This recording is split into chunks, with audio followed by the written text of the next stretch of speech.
Muy buenos días, mis amigos. Bienvenidos a su programa Frente a Frente, como cada mañana a través de su televisora regional Mira TV, Canal 9 de Inter. Hoy es jueves 25 de julio del año 2019. Ayer se conmemoró en todo el país el natalicio del libertador Simón Bolívar. Vamos a hacer unos comentarios al respecto.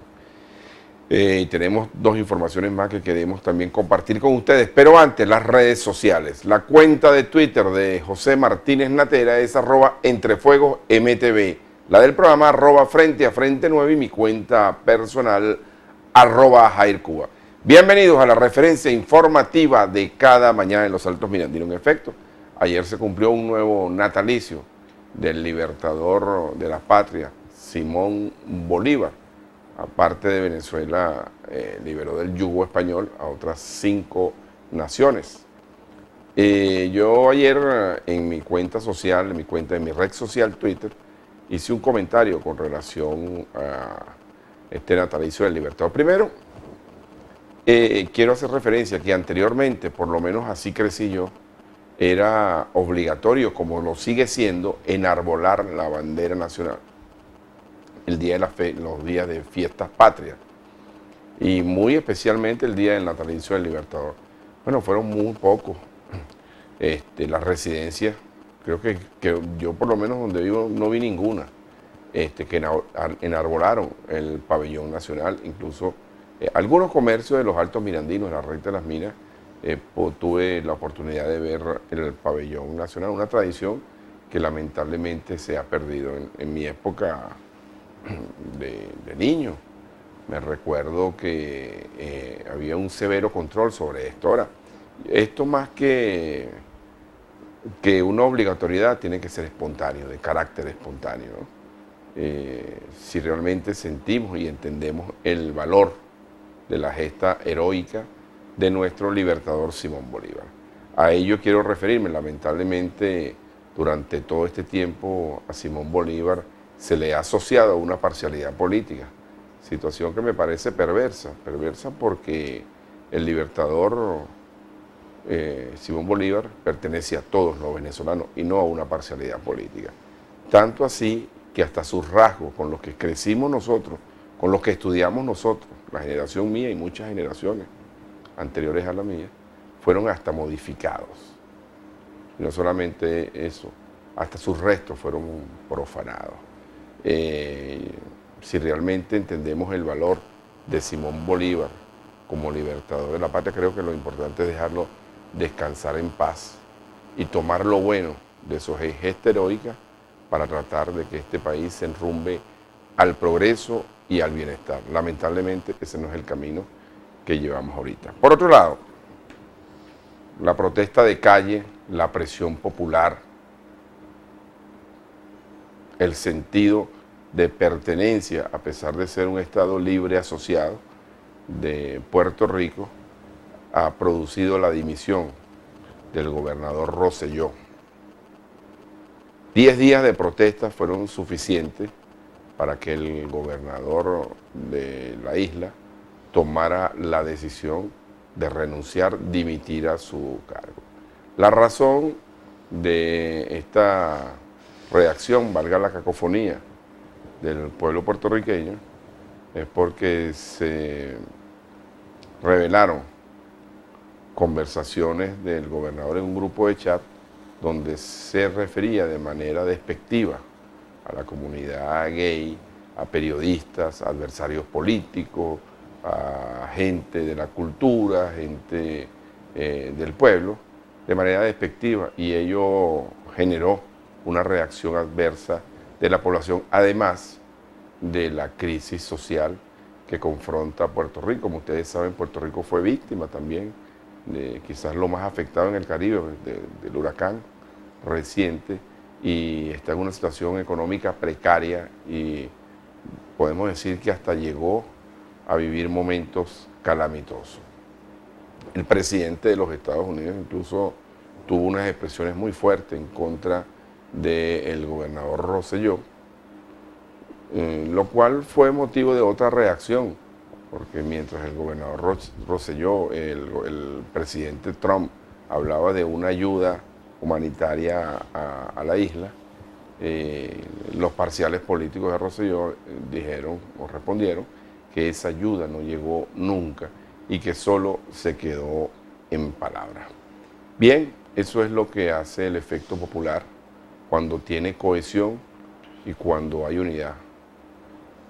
Saludamos que el pueblo de Puerto Rico haya conseguido su objetivo de manera pacífica y que también saludamos la actitud que finalmente como estadista ha tenido el gobernador Rosselló, entendiendo que su gobernabilidad es inviable y que lo más sano para la democracia de la isla era su dimisión y en efecto esta se hará efectiva a partir del día 2 de agosto. Nos llega ayer una información con relación al exgobernador del estado Guárico, es parlamentario y dirigente del partido Patria para Todos, Eduardo Manuit.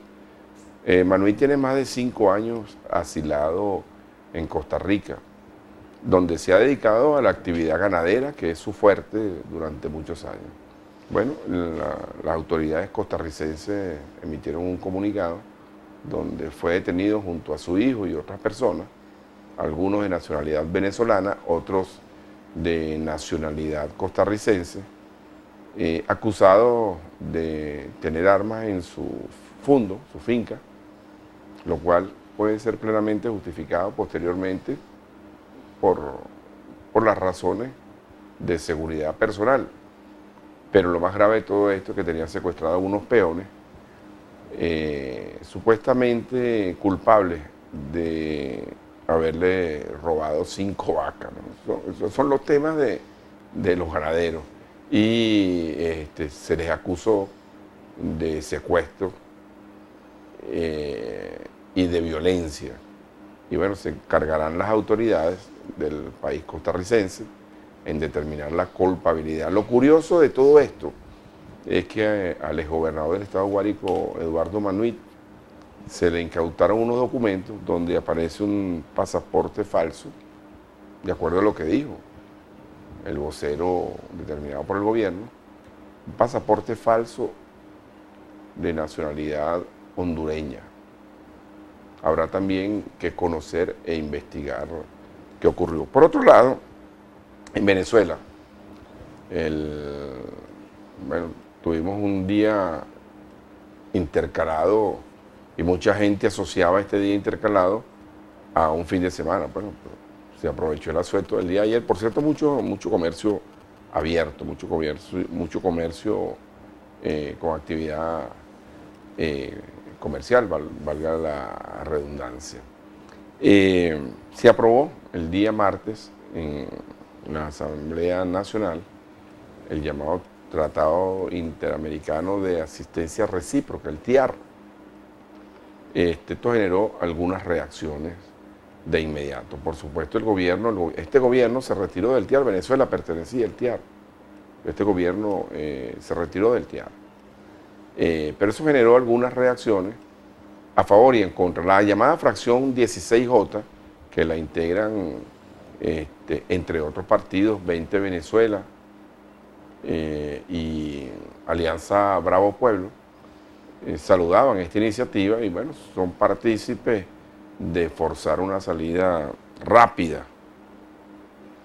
del gobierno. Sin embargo, tuvo otras voces, como las voces del diputado Timoteo Zambrano, quien manifestaba que esta aprobación estaba a destiempo y que en nada convertía y convenía al proceso venezolano, que en este momento busca también una salida a todo este conflicto social y político. Por supuesto, las reacciones fueron inmediatas en contra de Timoteo Zambrano.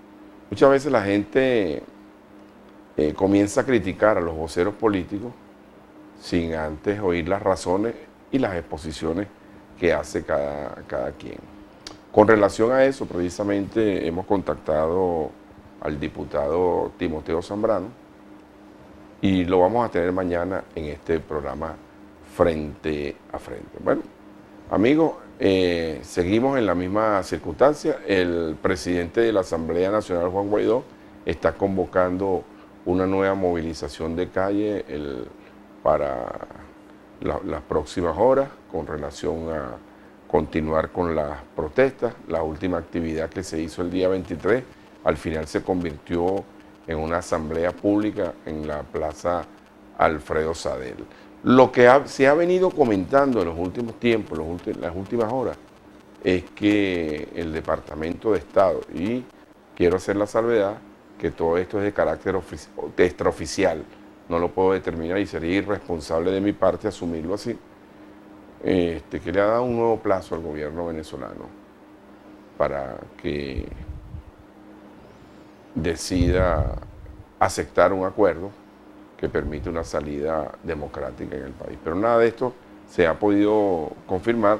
Todo esto forma parte de lo que comúnmente conocemos como el correo de las brujas. Hasta aquí los comentarios el día de hoy, porque hoy tenemos un invitado muy especial. Hemos tenido mucho afán en traer a su programa Frente a Frente a una persona que conozco desde hace mucho tiempo, vinculado a la izquierda. Fue senador en el antiguo Congreso de la República, cuando las cámaras eran bicamerales, Senado y Cámara Alta y Cámara Baja, senadores y diputados, en representación del partido Movimiento al Socialismo Más, ha estado vinculado a las luchas sociales, un luchador social, además de todo ello es empresario y juez internacional de boxeo. Le quiero dar la bienvenida a mi gran amigo Rafael Carabaño, quien hizo un gran esfuerzo en venir desde la ciudad Jardín, Maracay. Buenos días. Bueno, aquí estamos, Jairo. Muchas gracias por tu invitación y uno de los grandes aciertos que tiene este gobierno, que además de acabar con todo, acabó con el tráfico. Entonces, pues no tuve ningún problema para desplazarme desde Maracay hasta acá. Bueno, hay cosas positivas. Quiero comenzar, Carabaño, con lo siguiente. ¿Era necesario disolver el llamado Congreso de la República para convertirlo en Asamblea Nacional? ¿Y qué era más eficaz? ¿La bicameralidad, donde habían senadores y diputados, o es mucho más funcional la Asamblea Nacional adaptada a estos tiempos? Vamos a empezar por allí. Bueno, Jairo, yo tuve la fortuna de, en esta Cuarta República, estar en ambas cámaras. Estuve en el Senado de la República y estuve también en la Cámara de Diputados. En ese momento se justificaba totalmente la existencia de ambas cámaras, porque todas las discusiones de carácter técnico y los riesgos políticos y todo eso se hacían en la Cámara de Diputados, donde se hacían grandes y continuos debates sobre cada situación que se presentaba. Entonces, posterior a esos debates y la aprobación de esas leyes, venía y se pasaba eso al Senado de la República. El Senado de la República, una Cámara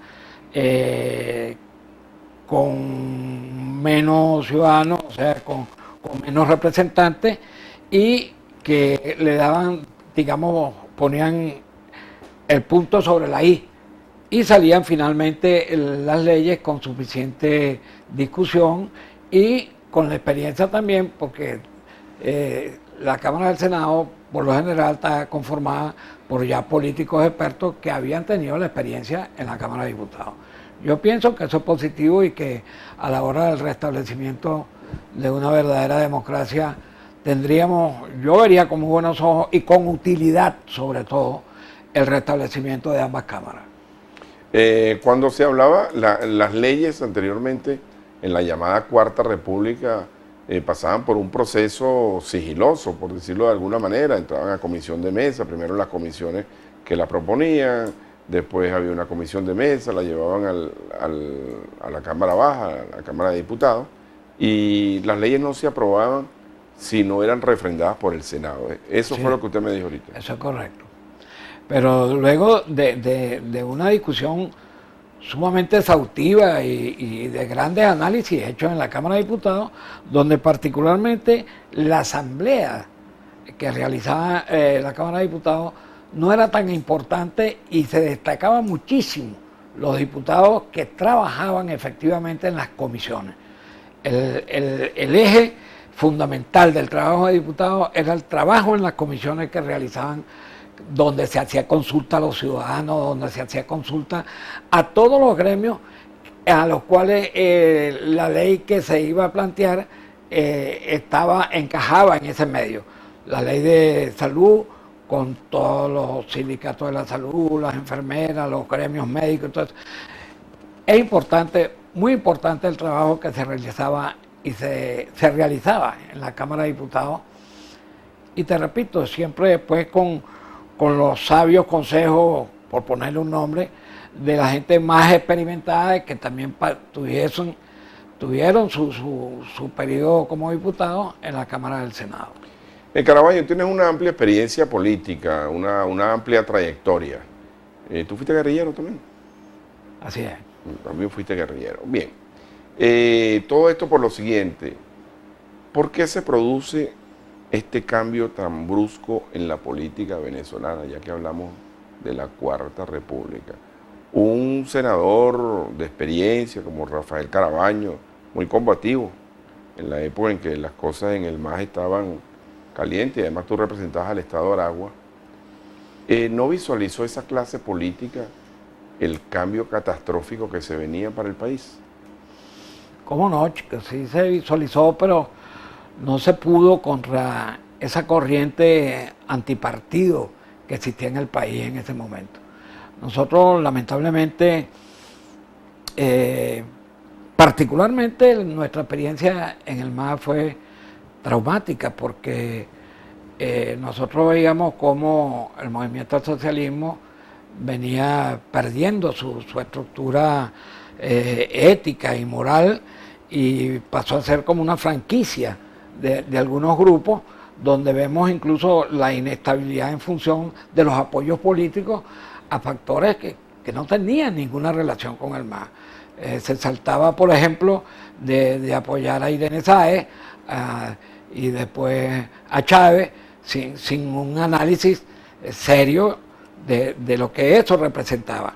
Yo particularmente formé parte de una decisión que se produjo en el MAS cuando los llamados históricos, encabezados por Teodoro Peskov, que es un hombre de un incalculable mérito como dirigente de la izquierda venezolana, no se apartó de esa política. Yo en aquella época era fiscal nacional del MAS, y en un pleno en Parque Central nosotros no apoyamos la política en aquel entonces de identificarse con Chávez, y nos marginamos del movimiento hasta el sol de hoy.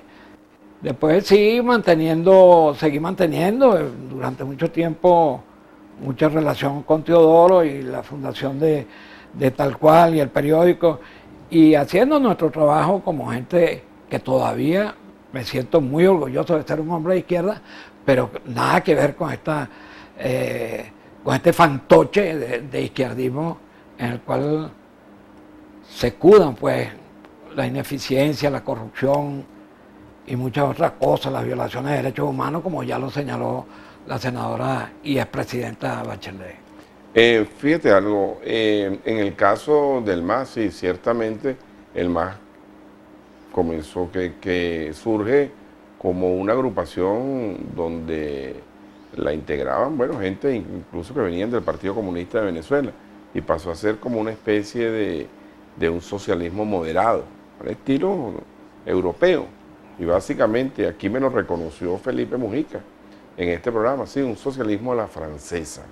Pero lamentablemente, cuando un partido de izquierda asume posiciones de apoyar a una reina de belleza, y no lo digo en desmedro de la reina de belleza, sino sin sin capacidad política, sin trayectoria política, y después no da un debate con relación al apoyo de Chávez, que de cualquier manera el apoyo a Chávez, Carabaño pudo haberse interpretado como algo lógico, porque Chávez no engañó a nadie en el momento de presentar su proyecto político. Se descubrieron algunas cosas después, pero Chávez no engañó a nadie, o el proyecto de Chávez era ambiguo en ese momento. Yo te puedo decir con mucha satisfacción que a mí no me engañó. Y muchos venezolanos, yo me acuerdo mucho una frase que utilizó Teodoro cuando nos salimos pues de donde se deliberaba el apoyo a Chávez en Parque Central, que le decía: los espero en la bajadita. Y así fue, pues, o sea, fue muy claro en la perspectiva de lo que vio Teodoro que podía pasar. Siga. Estamos en vivo. Bueno, entonces, en aquel entonces, no es que Chávez engañó, pero acuérdate que había un discurso bestial contra los partidos políticos, y fue toda la prensa nacional, incluso sectores como el Nacional, Radio Caracas, todo. Era un ataque bestial hacia los partidos que condujo a eso, a la salida del caudillo que particularmente, en mi opinión, quizás por la experiencia política de mi familia, de mis ancestros, nunca ha estado unido a los militares, pues. Nuestra familia... Más civilista.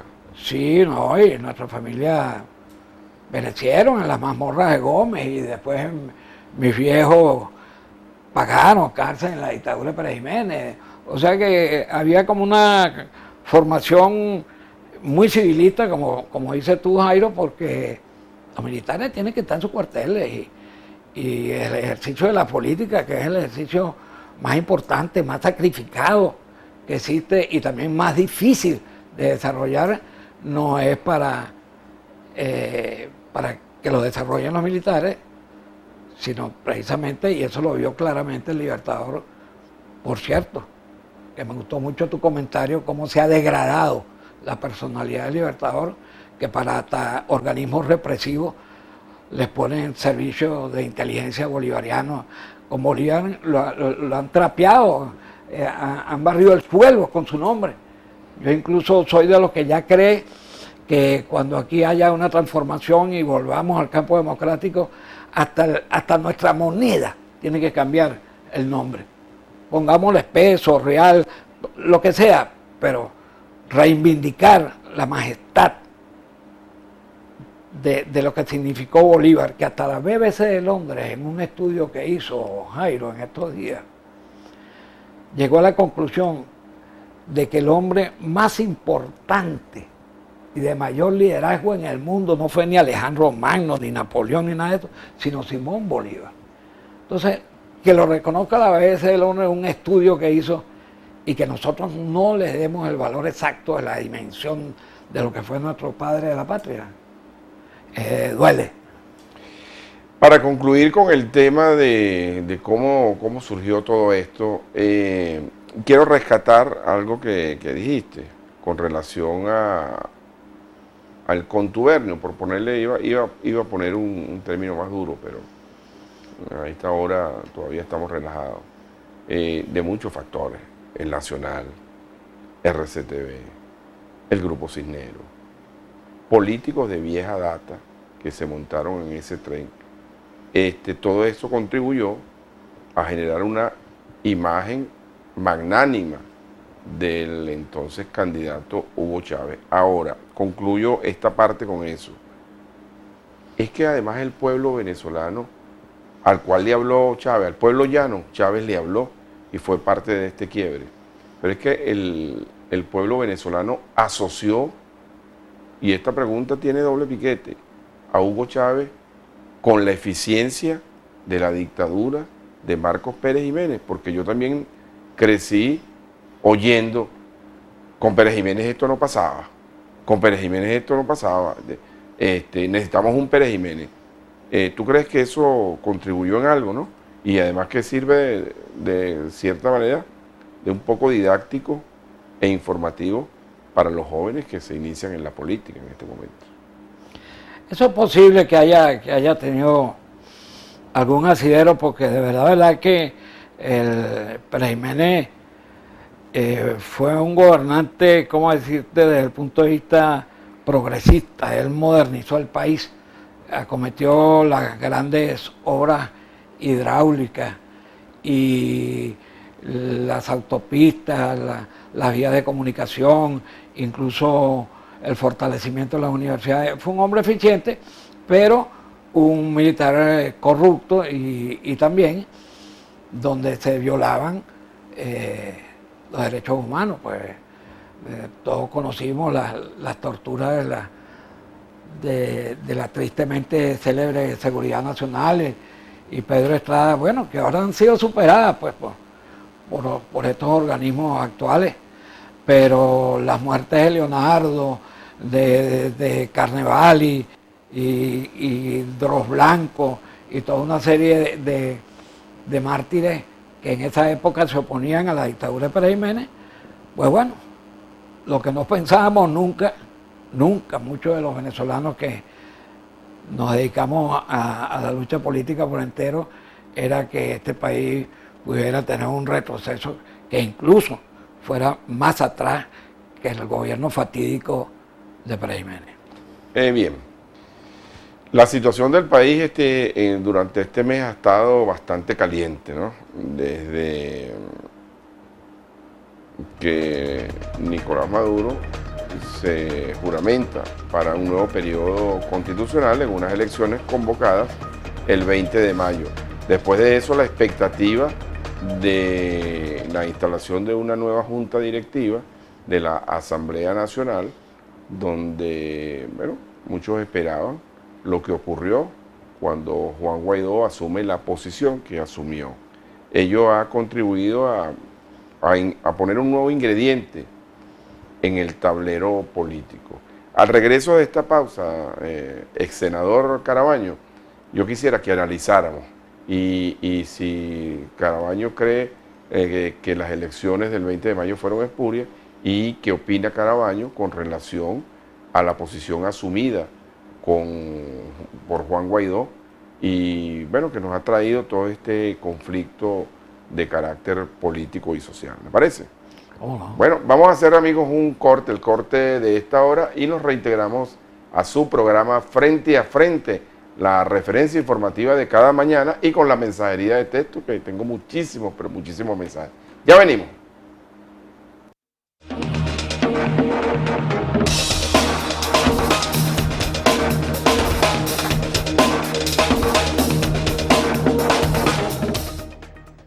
Estamos de regreso, mis amigos, en su programa Frente a Frente, la referencia informativa de los Altos Mirandinos, conversando en la mañana de hoy con el senador de la República, exdirigente también del movimiento al socialismo, analista político, Rafael Carabaño, quien hizo un gran esfuerzo para venir del estado de Aragua, desde Maracay, la ciudad Jardín, a compartir con nosotros hoy su programa Frente a Frente. Antes de continuar con él, en esta segunda parte, en esta segunda media hora, queremos aprovechar para enviar unos mensajes, para difundir algunos mensajes. Buenos días, excelente el invitado.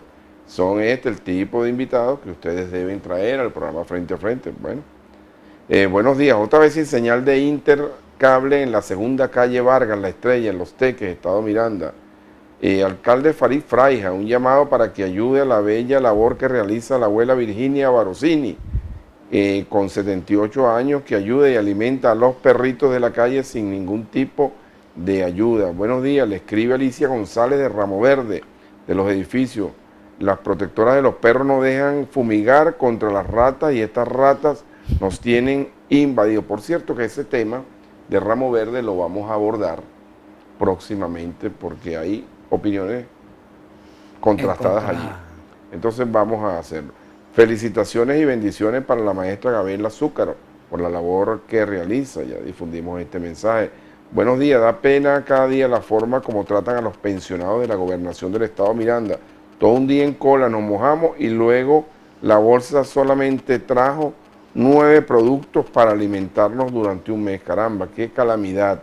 Por favor, un llamado al camión del gas a que lleve el gas al edificio Cariceto de Carrizal. Un llamado a las personas interesadas en trabajar, llevar su currícula a la Unidad Educativa Nacional José Manuel Álvarez de Carrizal. Se necesitan profesionales en educación integral para educación física, danza y teatro. Y además buscan un psicólogo psicopedagogo. Buenos días, necesitamos en La Matica un recenso para las bolsas del PLAC, mucha corrupción, que manden a los milicianos para que hagan este censo. Bien, continuamos con el invitado en la mañana de hoy, Rafael Caraballo. Rafael, las elecciones del 20 de mayo fueron espurias, no fueron espurias, o la oposición cometió el grave error de no participar y algunos, como lo dijo Felipe Mujica, algunos forzaron esas circunstancias para llegar hasta esto. ¿Qué opina Caraballo? Y después tocamos el tema Guaidó. Bueno, mira, yo te debo confesar, Jairo, que yo fui a votar en las elecciones del 20 de mayo. O sea, ese discurso que usó Henry Falcón, a mí me pareció importante oírlo, pero como dándole, digamos, la oportunidad del ejercicio democrático. Se hizo mucha insistencia en que los demócratas votáramos y todo eso, y yo asistí, pero como había también una persona muy importante que tocó el aspecto económico, que es el economista Francisco Sucre, donde planteaba la posibilidad de la dolarización. Hubo unos planteamientos importantes que me llevaron a mí a pensar en la posibilidad de ese cambio. Y también me acuerdo que ese grupo donde estaba Falcón exigió una serie de condiciones en las cuales el gobierno, una vez más, con su política de mentiras y de farsa, se comprometió, y yo mismo constaté la existencia de los puntos rojos, de toda la falla de la asistencia a los votantes. ¿Qué produjo el que precisamente ese grupo de Falcón y lo que llevaban adelante la candidatura de Falcón impugnaran el proceso? O sea, que aparte de lo que no creían que ese proceso, porque no tenían las condiciones favorables para hacerlo, el CNE, el abuso de autoridad por parte del gobierno, y aún, sin embargo, quisimos asistir, nos dio la razón la impugnación de que no estaban dadas las condiciones con este CNE, con este gobierno, sin una representación importante de testigos electorales internacionales, volver a ir a un proceso eleccionario como es. Pero es muy importante señalar que el grupo que participó impugnó las elecciones. Y esa impugnación, por supuesto, no tuvo ninguna acogida por parte del Tribunal Supremo de Justicia ni nada, porque aquí no hay independencia de poderes y esas son simples agencias, dependencias del gobierno en las distintas entidades. Llámese Tribunal Supremo de Justicia, llámese Consejo Nacional Electoral, llámese Fiscalía, llámese Contraloría. O sea que con estas condiciones y las que se fueron en mayo, es imposible ir y pretender creer que se pueda lograr un cambio en democracia. Eso no va. Ok, visto ese análisis, yo también voté, y yo lo dije aquí, yo voté porque yo creo en el voto, fundamentalmente, pero también con esas mismas condiciones, Caraballo, se eligieron gobernadores, se eligieron concejales, con esas mismas condiciones y con el mismo CNE. Quedó electo aquí Enrique Capriles gobernador, quedó electo en Sucre Carlos Ocariz como alcalde, quedó electo Smolaski en el Hatillo, quedaron electos otras personas en el estado de Aragua con esas mismas condiciones. Creo que lo que al pueblo le confunde es que un día dicen sí y otro día dicen no. Pero bueno, dejemos ese tema. En función de eso, ¿cómo analiza o qué posición tiene Rafael Carabaño con relación a la decisión tomada por Juan Guaidó, apoyada por cierta parcialidad de la Asamblea Nacional? Yo voy a utilizar una expresión de un común amigo, sin que me quede nada por dentro, como decía Carlito González. Yo creo que lo que ha hecho este muchacho en 6 meses, no lo logramos la dirección política durante 20 años en contra de lo que hoy tenemos. Este es un muchacho que goza de una gran inteligencia, un hombre sumamente consustanciado con la problemática del país y creo que lo está haciendo muy bien. Yo pienso que la salida que él está planteándole al país en las distintas etapas, pero fundamentalmente en que el cambio sea un cambio democrático y mediante elecciones,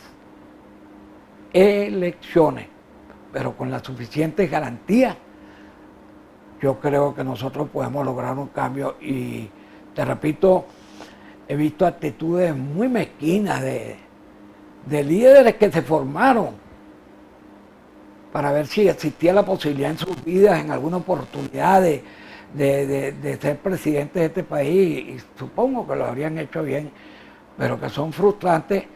Ver ejemplo, Lorenzo Fernández, Eduardo Fernández, el negro Claudio, han sido muy mezquinos con la posibilidad de que este muchacho pueda llegar a destinos superiores y más firmes en el país.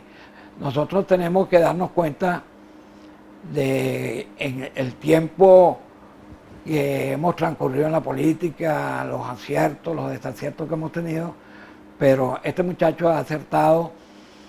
Tenemos hoy un presidente encargado, pues, pero un presidente de la Asamblea Nacional que goza del reconocimiento de la comunidad internacional demócrata, por decirlo así, o occidental, por decirlo así, pero es la democracia que nosotros conocemos y hasta el sol de hoy. Y yo vengo, como tú bien lo señalabas, Jairo, de ser un hombre radical de izquierda y después de participar en la democracia burguesa, para ponerle un nombre, ejerciendo como diputado y senador, y entiendo que no hay un régimen más justo que el de la democracia y también el de la libre empresa. No, ningún país socialista donde exista el capitalismo de Estado se logran las reivindicaciones de los pueblos y se logra alcanzar una mediana felicidad y una justa distribución de la riqueza. Ahora, han pasado 7 meses ya. Guaidó inició sus actividades con una frase: vamos bien. Eso generó gran expectativa. Este es un pueblo que tiene, Carabaño, una gran ansiedad porque tú dijiste, bueno, este muchacho ha logrado en 20 años lo que el liderazgo, en 6 meses, perdón, lo que el liderazgo político no pudo hacerlo en 20 años. Concitar un interés, ha hecho un esfuerzo titánico para rescatar palabras tuyas. Sin embargo, muchos, dentro de la ansiedad que tiene el país por la grave situación política, yo diría que va mucho más allá del tema de simpatías o no hacia el gobierno, sino que la situación es tan difícil en el país que la gente tiene ansiedad en un cambio.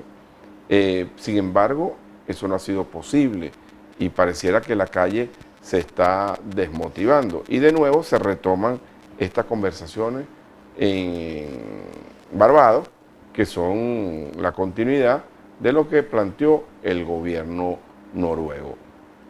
Tú eres partícipe, o mejor dicho, ¿cómo ves tú la posibilidad de que se logre un entendimiento en Barbados entre gobierno y oposición?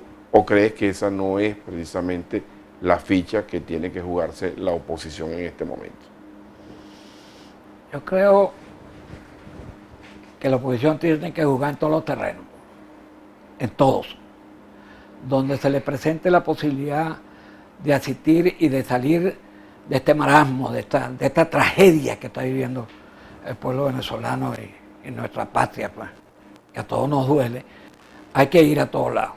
Yo me acuerdo mucho de esos grandes héroes que son los vietnamitas.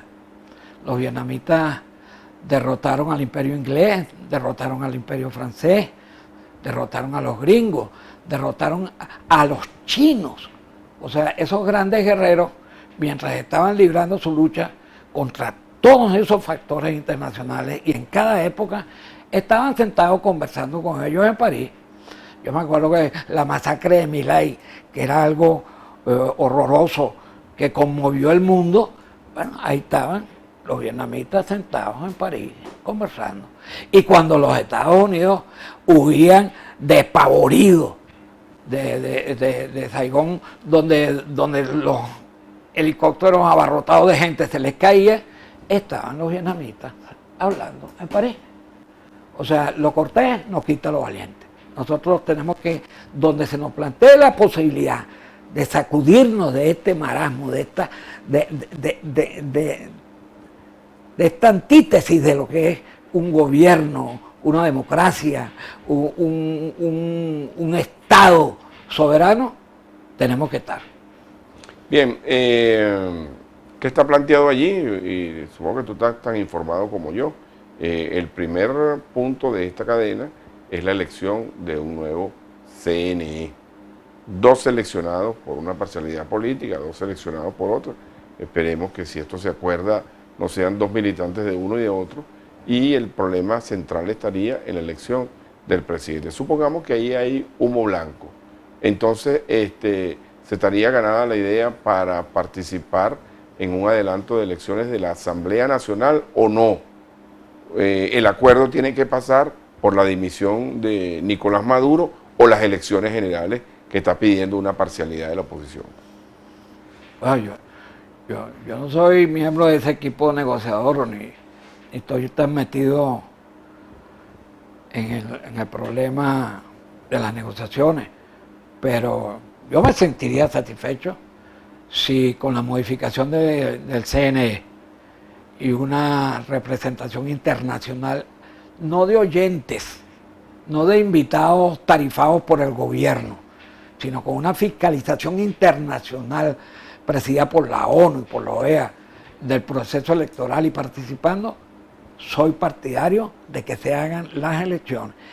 Y aunque no le toca la Asamblea Nacional, soy partidario de que se haga junto con las presidenciales. Porque el problema aquí, hay gente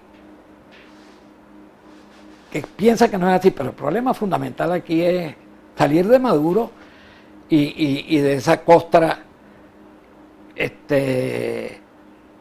de corrupta que lo rodea.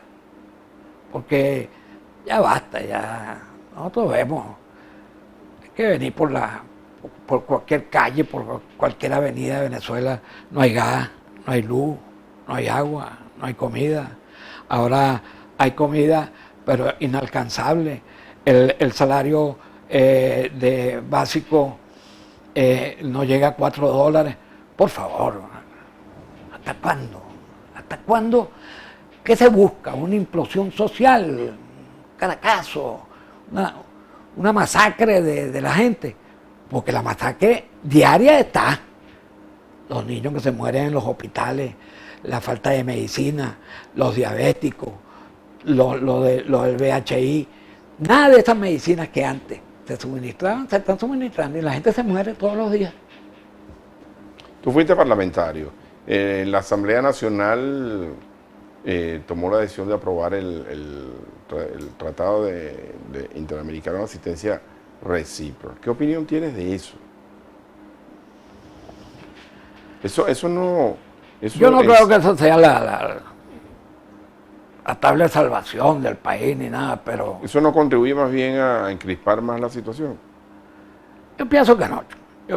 Eso es bueno tenerlo. Eso se llama el Tratado de Integración de Asistencia Recíproca.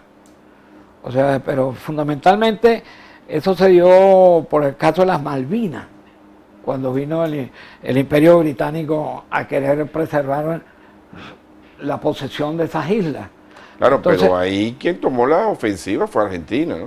Correcto, pero era siempre tenido ese territorio como argentino, no inglés. No inglés. Pero aquí nosotros, el tratado de integración, aquí nosotros estamos invadidos por los cubanos. Aquí están los cubanos, hasta en el gremio que nosotros, que nos gusta y nos sale participar, que es en el deporte, ahí los vemos.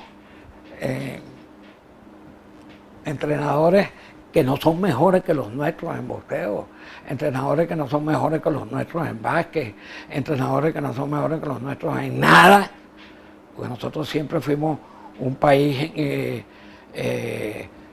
generaba riqueza deportiva. Bueno, ahí vemos que ellos tienen una presencia en todos los organismos de dirección, llámese de salud, llámese de deporte, llámese de defensa, llámese de cualquiera de los campos de acción. Ahí están. Y no pasa nada. Ahora no sé si quieren venir los rusos, pues, que es muy paradójico, porque los rusos, el disfraz, la careta de este gobierno que dice que es de izquierda, los rusos es el capitalismo más salvaje que existe ahorita. El capitalismo ruso es el capitalismo más salvaje. Entonces, desde el punto de vista ideológico, uno ve que el canciller ruso viene y se identifica con el cubano. ¿Qué merengue es este? Eso no puede ser. Entonces, ahorita, de nuevo, en la reunión del Foro de Sao Paulo, es eso. Cuando está Lula preso por ladrón, el Allanta Humala buscado por ladrón. Aquí sabemos la Kirchner tiene una averiguación abierta. La Kirchner esa es una forajida, esa es una bandida que se le encontraron los dólares en la mano, escondiéndolos en conventos. Y bueno, y el capitalismo ruso. Y no hablemos de los chinos, porque los chinos son los más inteligentes. Ellos van con su capitalismo para adelante y no se baten, ni se van a batir por este gobierno. Carabaño, ¿tú ves una salida pronta de este conflicto? ¿Tú ves que hay la posibilidad cierta por cualquiera de estas opciones que tú dices? Bueno, la oposición tiene que jugarlas en todas, pero tú ves que este mismo año se pueda producir un cambio político, y no llamemos un cambio brusco ni violento, porque contra eso siempre hemos estado, sino, bueno, un llamado a elecciones, en fin, una salida a esta situación, porque tú lo estás describiendo, pues se mueren niños en los hospitales, no hay medicina, no hay alimentos, no hay efectivo, no hay gasolina. Pues la semana pasada ibas a venir y no pudiste porque no tenías gasolina. Pero fundamentalmente por el problema eléctrico. Es que no sabemos dónde más bajo podemos caer, pero hay que jugar a la salida democrática y electoral. Yo, por ejemplo, me inscribo en esta salida y yo pienso que se puede lograr con la presión internacional y que entienda Maduro que el país le quedó grande, él no puede con el país, no sabe de eso. Oye, si uno en su casa o en su empresa, lo que pasa es que él nunca ha tenido empresa ni ha sido dueño de autobús. Pues tú no puedes manejar tu autobús porque se te trancó la caja y tú no sabes cómo abrir la caja para poner, para que entre la velocidad. Oye, dale chance a otro, que pueda, que sea capaz de manejar este país. Él no puede. Este señor es un incapaz. Y como tal tiene que darle paso a los demás. Y en el chavismo hay gente brillante. Tengo entendido que este muchacho incluso está haciendo una buena gestión en Miranda. Rodríguez, el gobernador. Y en la asamblea se desempeñaba con una soltura y con talante democrático. Bueno, hay posibilidades. Las contradicciones dentro de la oposición, ¿tú crees que esa ha sido una de las causas por las cuales no se ha podido avanzar más en esta tarea que se han impuesto algunos líderes de buscar una solución al país? No creo, chico, no creo. La oposición, el objetivo fundamental es la salida de Maduro. Y en eso todos coincidimos. Que sea electoral, que no sea electoral, pero todos coinciden en que la salida de Maduro permeabiliza el que se busquen otras opciones. ¿Tú hubiese preferido que el conflicto venezolano fuera dirimido por los venezolanos en vez de que se incluya el grupo de Lima, el grupo, los americanos, este grupo de contacto, donde hay algunos factores en que esté incluido incluso México? ¿O es importante la intervención, o mejor dicho, vamos a corregirlo, es importante la participación de la comunidad internacional? Para nosotros, en la actual situación que vive el país, no solamente es importante, es básica, fundamental. Nosotros no tenemos armas, nosotros no tenemos SEBIN para tirar los dirigentes de la oposición para abajo. Nosotros tenemos que tener algún respaldo. ¿Y dónde lo obtenemos? En la comunidad internacional, en la gente que entiende que este gobierno ya se le pasó su tiempo. No tiene soluciones de ningún tipo para el país. Y cuando se llegan a esas situaciones, hay que buscar la solidaridad internacional, mundial. Y el mentir más grande, el desenmascaramiento más grande que ha podido tener este gobierno, se lo hizo supuestamente una fin ideológica de ella, que es la expresidenta Bachelet. Hermano, ahí le quitaron la sábana y la cobija de la cama. Aquí no hay para dónde coger. Denle paso a una nueva generación, denle paso a nueva gente, y porque se supone que en el último rincón de nuestro corazón queremos una patria mejor y que sirva para que vivamos todos, para que vuelvan nuestros familiares, nuestros hijos, nuestras esposas, todos nuestros paisanos a vivir nuevamente como vivimos en una época y éramos realmente felices. ¿El efecto Puerto Rico tendrá alguna vinculación con Venezuela? Yo no se la veo hoy, Jairo. No se la veo. No la ve. Otra cosa, ¿tú estás de acuerdo con el adelanto de las elecciones parlamentarias? Si van con las presidenciales, sí. Si no, no. Si no, no. Bueno, pero eso no está planteado, Carabaño, hablándolo claro. El último eslabón de esta cadena es elecciones del presidente de la República. Por supuesto que el gobierno está jugando que durante esa ruta la oposición se vaya desgastando como ha ocurrido en otras oportunidades. Y claro, ¿no? Metiéndole, inventándole expedientes a todos los opositores. Este gobierno se copia mucho del gobierno bielorruso. Allá en Bielorrusia hay un dictadorcito de él, que él le tiene expediente a todo, él permite las elecciones, pero al día siguiente están inhabilitados la mayoría de los opositores, y así lo está haciendo Rusia ahorita. Esa es una copia, y te ponen leyes, la ley del odio, y se la aplican al otro y te inhabilitan por esto. ¿Cuántos diputados hay inhabilitados ahorita, hermano?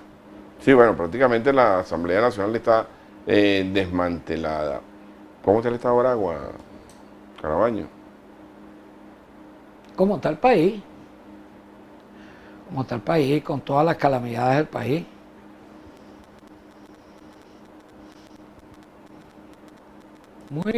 Con mucho desaliento. El parque industrial está minimizado. En Aragua de 30.000 empresas quedarán 2.000. Y esos 2.000 empresarios son unos héroes para mantenerse. Ahora hay tantos exabruptos y aquí como el gobierno no tiene una línea única, ahora los alcaldes del chavismo, los alcaldes de Maduro, tienen un desafuero y una ambición de subir los aranceles y los impuestos municipales, pero una loquera del 5.000% al 5%. ¿Sabes lo que significa esa aplicación de una tarifa de ese tipo? Está llevando a la quiebra a todos los comerciantes y a todos los pequeños industriales que estamos en Aragua. Mira, aquí tengo un mensajito. Buenos días. Con mucho pesar, tenemos que denunciar muchos malvivientes, en su mayoría foráneos, que pululan por la comunidad de José Manuel Álvarez. Bueno, buenos días. No solo ese gobernador tiene una finca en Costa Rica, hay otros que también la tienen y viven felices por allá. Yo no tengo para comprar una finca allá, dice esta persona. Buenos días. La empresa Intercable es un desastre, ineficiente. Persiste la mala señal desde hace varios días. ¿Tú conoces a Manuel? ¿Tu compañero? Sí, vale, yo conozco a Eduardo. Fuimos compañeros en la Comisión de Deuda Social del Parlamento Latinoamericano. Tuve la oportunidad de conocerlo. Te puedo decir que Eduardo fue un empresario progresista del campo. En Guárico, él y su familia llegaron a sembrar miles, no cientos, miles de hectáreas de sorgo. Y es un productor agropecuario, pero muy manuí. Muy Manuel. Esos manuí son atravesados. Pero bueno. Bueno, llegamos al final del programa, Rafael. Te agradezco muchísimo que hayas venido en la mañana de hoy. Creo que el aporte que tú has hecho aquí es importante para que la gente se haga un juicio con relación a la situación del país. Solo me resta dejarte unos segundos para que te despidas de la audiencia y renovemos el compromiso de que en otra oportunidad te tengamos aquí en Frente a Frente. Y por cierto, voy a aprovechar públicamente, ya que tú estás aquí, para también invitar a un amigo común que fue diputado, Pedro Mosquera, para que esté aquí con nosotros también próximamente en su programa Frente a Frente. Yo no sé si Pedro es tan madrugador como tú, pero si no, tú lo traes. Entonces tienes unos segundos para despedirte, Rafael. Bueno, muy agradecido, Jairo, por esta oportunidad de uno drenar algunas cosas que no puede expresar en otras partes. Y por otro lado, dar un mensaje de fe. Nosotros somos un gran país.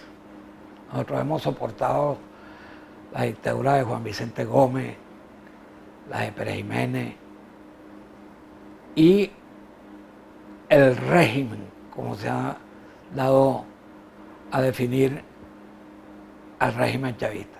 Nosotros vamos a salir de esto y vamos a reconstruir un gran país. Tengan la seguridad de eso, porque tenemos las reservas morales, intelectuales, suficientes para lograr que nuestro país recobre su grandeza. Gracias. Bueno, muchísimas gracias, Rafael. De nuevo, aquí tengo un último mensaje por el día de hoy. Buen día, muy acertado su invitado, excelentes comentarios. Y nos preguntan cómo sigue Martínez Natera el lunes. El lunes oficialmente va a estar con nosotros aquí el colega y amigo José Martínez Natera. Les recuerdo que esta entrevista la vamos a reponer esta noche a las 9, pero también va a estar disponible en nuestro canal YouTube, Jairo Cuba. Por allí pueden ver estas y otras entrevistas, aparte de algunos comentarios de boxeo que cotidianamente hacemos. No pudimos hablar con Carabaño de boxeo, juez internacional de boxeo. ¿Cuántas peleas, Carabaño, rapidito? Internacionales. Como 60 y pico. Por todo el mundo. Campeones. Bueno, no pudimos hablar de ello. Nos toca despedirnos hasta el día de mañana. Le agradecemos muchísimo su audiencia a la referencia informativa de cada mañana en los Altos Mirandinos. Los espero mañana.